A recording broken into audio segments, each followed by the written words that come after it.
we need to understand how to find products before we actually start using this system.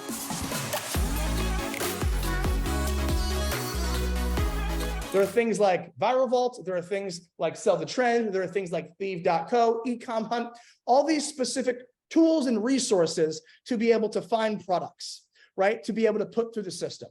And we all need to understand here, the most important thing with building any style of business in the industry, whether it's physical product, whether it's service-based, no matter what it is your product. That is the most important thing. You could have the best marketing, and Elon Musk could be doing your marketing. You will not sell if you don't know how to look for great products, right? You're seeing guys like Dan who can hit 100K a month, get turned off, and then hit consistency again because he knows how to look for products, right? People who have been using this system over and over again understand how to look for products, and that's how they're continually finding winners, right? If you see someone in the mastermind here who you just feel like always is doing exceptionally well and is always building a new brand and a new build, a new winning product, it's because they understand this. Right? This is one of the most important things. They want every single person to understand exactly what's going on here. Okay. Because the most important thing of everything that we're doing is product research. It's not your targeting. Okay. It's really not even your ad video. It's not your ads. It's really only your product. It really is. Arvin has a really incredible presentation for us today, guys, going through here. And so we start with Amazon.com. Everyone has heard of Amazon.com, and it's very simple. All you got to do is go on a Google, Chrome, Bing, Firefox, type in Amazon.com and click enter. And why Amazon? Well, as you guys know, Amazon is the single best e-commerce platform and much more. It's like a Walt Disney model of e-commerce, right? Selling products online. Order something today, comes in 2 days, comes in 1 day. Amazing returns, amazing customer satisfaction. Everyone loves it. Great ratings, great honest reviews, great negative honest reviews as well.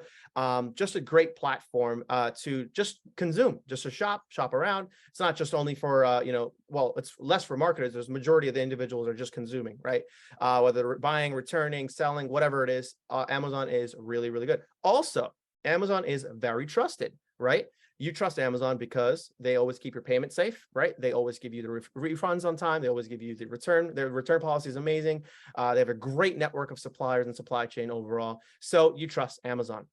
Therefore, why don't we leverage the top e-commerce platform? Why don't we go ahead and explore products and niches on Amazon? So what do we do next? We start with Amazon.com. As you guys see, I have screenshots below of this as well. Now, one thing keep in mind, I like to have everything I'm searching on incognito or private tab. And the reason is because I want everything to start off with fresh. No cookies, no cache, no previous history whatsoever. I just want start everything fresh. I want the algorithm to do its work. I just want to see fresh stuff. I don't want anything associated with my personal, Absolutely. And Arvin, I think that's such an important point. Everyone, please write that down. Please, when you're using this model to help you find products to put through the system, please do it in incognito mode. If you have an Amazon account, okay, or if you ever used Amazon, you're going to be fed products that you've searched for before, just like, you're basically remarketing. Okay, you don't want to change what they're showing you. You're looking for what's trending, what they naturally and organically want to push to a brand new user on the site. So please, when you're using this, write down, use in incognito mode. You don't want to have any cookies or cache, like Arvin mentioned, where they're targeting you with items you've already viewed or similar items because of what you've viewed. We just want the organic, raw Amazon algorithm, when we load the site. You don't want any remembrance at all. So please write that down. Absolutely. And everyone is aware of, scrolling through, different Facebook platforms, different social media platforms and starting to see ads and different products. And it's obviously everyone's responsible in this, Zoom chat because we're the one who run the ads as well. But with that being said, the same thing applies for, e-commerce websites as well. They can suggest, specifically Amazon, suggest and sponsor certain type of products that you're more likely to like. So I suggest start off with incognito mode. We want to head over to the left menu. So notice I have a private tab right here, Amazon.com, left menu, and you're going to start seeing bestsellers, new releases, and movers and shakers. We want to click on movers and shakers. So, and I'll tell you why and the reason. Obviously, bestsellers are products that are just, top selling, highest orders and all that stuff. New releases, new products, right? Nothing new about that. Movers and shakers. What is movers and shakers? Well, when you click on movers and shakers, you're going to see this kind of menu item here.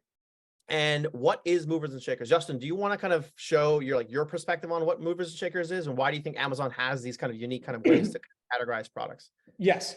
So, and I'm gonna go a little bit deeper as well. So, guys, with movers and shakers, this is basically what's hot and what's getting trendy, right? What's really starting to do really well? What's moving? What's shaking, right? What is hot now? What's trendy? Okay, that's what this is. Okay, and we all need to understand that when we're looking at Amazon bestseller, top seller, movers and shakers tabs, I don't mind also using bestsellers, right? Also using some of the other tabs as well on the left-hand side, but it has to be something that shows real trendiness, real movement upward, right? Something that's actually gaining momentum, right? Not just like categories by alphabetical, right? No, we're looking for movers and shakers, bestsellers, top sellers, okay? And Amazon, just like AliExpress, will constantly, monthly curate new list of products that have been doing well to go ahead and sell more of them by putting them into categories where more people are likely to go to, right? And that's why they're taking the best selling products and putting them into a specific category, because they know that these specific items are selling better and more than these other ones. So how about we take our best sellers and put them into a shortlisted category, right? That's exactly what these are. And it's basically compiling a list of the hottest and most trendy items right now. Absolutely. And Justin, also notice, I love the way they rank their items as well. So you're able to see kind of what is, top ranking in different departments. And also essentially what they're doing, guys, is they're looking at the, statistics behind it, the back end statistic that you don't see. And they're kind of seeing the biggest delta, right, from not selling to selling, and how much is that delta, and they're kind of figuring out how they're able to go ahead and kind of rank this, so individuals who are interested in shopping can move it, can look at it and buy it, right? They want the algorithm to be in such a fashion where all the consumers are actually going to these, and if they're already getting some traction, they're more likely to get more traction. Therefore, they want to go ahead and display it differently. And we can take advantage of that as well. 100%. And real quick, before you even go forward, let's all write down Amazon movers and shakers, right? Everyone write that down, movers and shakers. Also, keep in mind, it's not just movers and shakers, guys. It's also bestsellers. Okay. So write /bestsellers. Okay. And anything with that verbiage. What we're not looking for, let's write this down, is what we're not going to look through.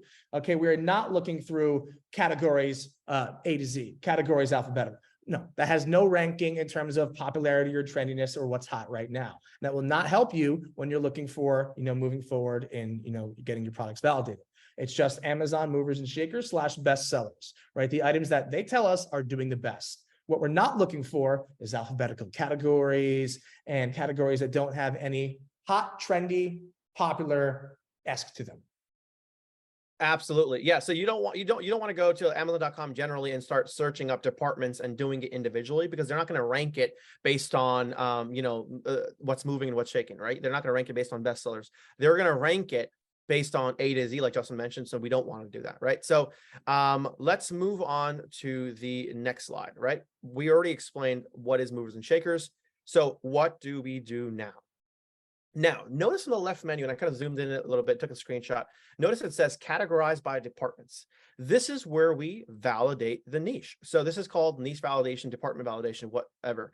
You're going to see a lot of kind of departments on the left side. It says Amazon devices and accessories, Amazon renewed, appliances, apps and games, arts and crafts, etc., automobile, baby, beauty, books. Now, these are actually really, really cool, because a lot of the individuals always ask me and reach out to me and say, hey, Arvin, how do you find niches, and how do you put them into categories, or what term am I using to search them on Google Trends? And all that stuff, Amazon has done it for you very beautifully. They have their top departments that typically people see their products being split into and categorized properly that way. And therefore you can utilize that and leverage that, right? So we look at the departments, we scroll down, and we kind of want to validate this niche. So what niche are we talking about here? So Justin has explained many times in the university as well as masterminds about two different types of niches. One is always like seasonal, right? The seasonal niches are ones that obviously do well in for a couple of months, and then they die down. And then the other niches are more evergreen, right?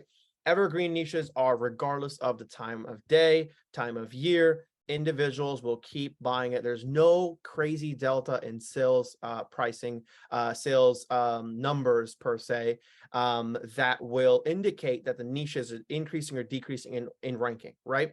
Therefore, we want evergreen niches. Obviously, seasonal niches are also great. There's nothing wrong with that. But I'm saying in this case, I'm going to walk you through what an evergreen niche is and why I pick evergreen over everything. And first and foremost, the reason why I like evergreen is because it doesn't put pressure on me to say I have to launch in 1 month, otherwise I'm going to miss out on all clients, or also doesn't lead me to make emotional decisions based on pressure. Oh my God, in 2 months, winter is going away and I need to sell all the inventory I have, otherwise my store won't make any profit. So it puts just too much pressure on us, right? So I like evergreen personally. It's a personal preference. It's not saying that that's the way to go and find winners, but it's personal preference because it just puts less pressure on me, especially for those newer individuals who are getting up and running. They want to have a higher chance of hit rate. You want to actually look into the actual evergreen niches. So on the left side, you see a bunch of niches, just like I mentioned. These are departments, but it can be broken down into niches. And what I'm going to do next is I'm going to validate one of them. My favorite one always has been baby, right? I love the baby niche. So let me validate that, and I'll show you something that you like in this niche, in this product research system. And you may remember the Google Trend step. Now, this step is amazing. Very, very simple. Takes maybe 15 seconds to set up. And it gives you a lot of information that you would probably want to avoid doing otherwise, like searching articles, looking at YouTube videos. It gives you all the information you actually need. So Google Trends validates the department and niche. Now notice what I have here. I have United States, past 90 days. I have shopping, and I have web search. This is what I use to actually locate this, right? Now, notice what I did. I typed in the baby niche, right? So Right. on the left side, Arvin, real quick. Notice Arvin doesn't have baby products, baby items, baby binky, baby lovers. He has baby typed in, right? He literally has just baby typed in, right? And that's one of the biggest things I want to get through all of our minds today, right? He literally just has baby typed in. It is not going over the top. It's not going too in depth, right? He just is generalizing the entire market into one word, baby, because the goal here is to get that validated according to our 3-point verification, as we know from our product research system, right? And the goal here is to get it validated, not to make it harder for us to validate. And in the Google Trends step, we are choosing the most generalized, broad example of that market as a whole. Keep going, Arvin. Great stuff. Okay, awesome.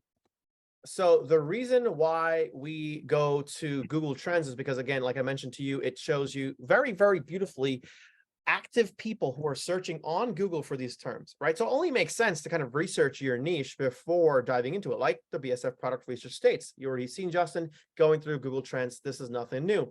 But we now start with Amazon, and we kind of look into this kind of step. And I like the baby niche. Now, you might be asking, hey, Arvin, why did you click baby niche? Why every other niche? Like I mentioned to you earlier, I like that niche because it's a very, very passionate niche. Parents are very, very emotional towards their children, right?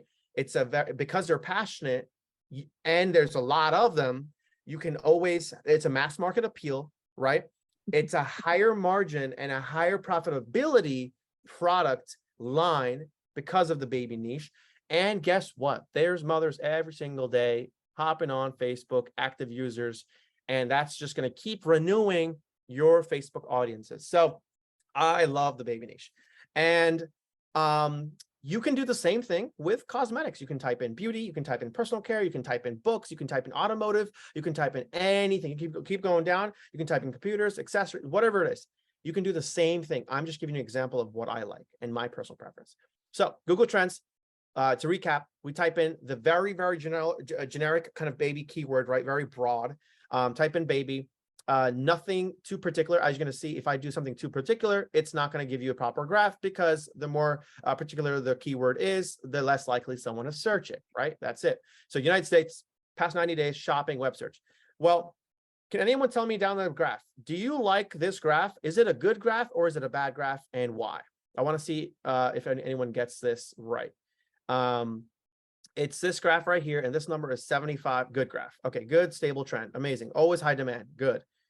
Okay, awesome. More than 50 baseline. Amazing, Adam. Hot and slowly increasing. Yes. Exactly. Demand. And one thing I want to bring up as well even though it is at like 76 when it starts and a little bit below, it is Yeah. not avalanching down. This is a No. phenomenal graph, great graph, passes our 3-point verification steps, right? And it absolutely is consistent and trending, right? Correct. One of the things that you want to be sure of, guys, is when you're typing in your niche terms, it is going to be a very general niche term. It's not like you're typing in baby socks, you're typing in baby, very general niche terms. If you're seeing your graph, it looks like a bunch of mountain spikes like that. It's probably way too much of a pinpoint keyword that you're typing in, right? And it's not the goal.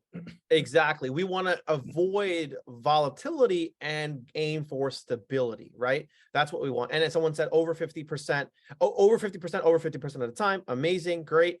And notice, Justin, even if we give this 2 more weeks, this is going to go right back up to this kind of mark, right? So it's like really depends on how we analyze it. This is a very, very safe graph. This is not coming near 25%. I think it's very safe to say. Extremely People like babies. 100%. And with Q4 coming up, right? It is. Oh, yeah. I mean, guys, Fran, obviously we all know about Q4. We're in an econ program. You obviously know what Q4 is, but for those of us who maybe don't know how potent it really is, like it is ridiculous what happens in Q4. It is really, anyone who's been in Q4, no, it is really ridiculous what happens, right? So you can see a great graph like this.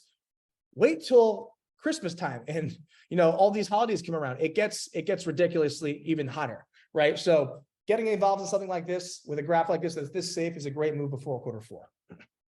Justin, it's like literally the word flying off the shelves. That's like right. Products are leaving like you have some sort of vacuum and gravitational pull towards them. It is right. amazing. And we have an entire quarter before we even are in Q4, right? Correct. So no excuses, right? This is the time of building, right? We have literally 3 whole months before Q4 even is here for one day. And Justin, what amazing timing. We have 3 months to find these products using this new updated mastermind. This is amazing for them. Right. Dan's like, yep, let's do it. All right. So we validated the baby niche. It is obviously very safe to say this is a very stable graph. Okay, let's move on to the next step, guys. I know everyone's waiting.